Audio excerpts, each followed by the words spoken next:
আইএসএলের মঞ্চে এই প্রথম পরপর ২ ম্যাচ জয় দিয়ে অভিযান শুরু করেছে ইস্টবেঙ্গল।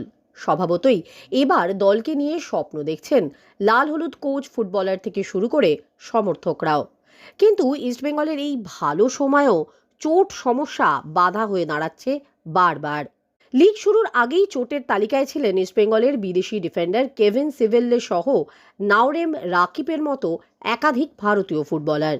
এবার চোটের তালিকায় আরও ২ বিদেশি, সাউল ক্রেসপো এবং মিগুয়েল। যদিও এই ২ ফুটবলারের চোট ঠিক কতটা গুরুতর তা নিয়ে ধোঁয়াশা রয়েছে। দিল্লি ম্যাচের পর থেকেই অনুশীলনে অনিয়মিত এই ২ বিদেশি। সাউল ক্রেসপোকে এসসি দিল্লির বিরুদ্ধে দলে রাখেননি কোচ অস্কার ব্রুজো।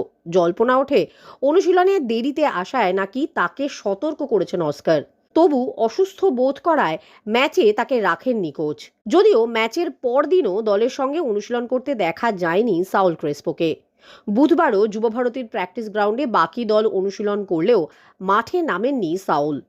অন্যদিকে মাঠে নামলেও দলের সঙ্গে বুধবারও অনুশীলন করলেন না ইস্টবেঙ্গলের আর এক বিদেশি মিগুয়েল ফেরেরা। প্রথম ২ ম্যাচে লাল হলুদের জয়ে গুরুত্বপূর্ণ ভূমিকা নিয়েছিলেন এই ব্রাজিলীয় মিডিও।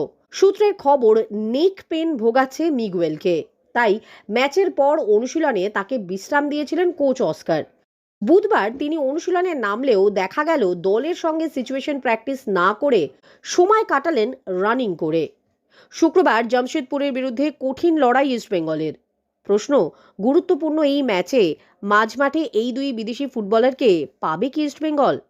নাওরেম মহেশ সিং দলের সঙ্গে অনুশীলন শুরু করেছেন, কিন্তু তাকে জামশেদপুর ম্যাচে পাওয়া যাবে কিনা তা স্পষ্ট নয়। এই অবস্থায় মিগুয়েল এই গুরুত্বপূর্ণ ম্যাচে অনিশ্চিত হলে যে ভালো রকম সমস্যায় পড়বে অস্কারের দল, তা বলার অপেক্ষা রাখে না। জামশেদপুর ম্যাচের আগে অবশ্য আইএসএল এর রেজিস্ট্রেশন করানো হয়ে গেছে ইস্টবেঙ্গলের নতুন বিদেশি অ্যান্টন সোসবার্গকে। অস্কার চাইলে তাকে পুরোদমই ব্যবহার করতে পারেন ম্যাচে।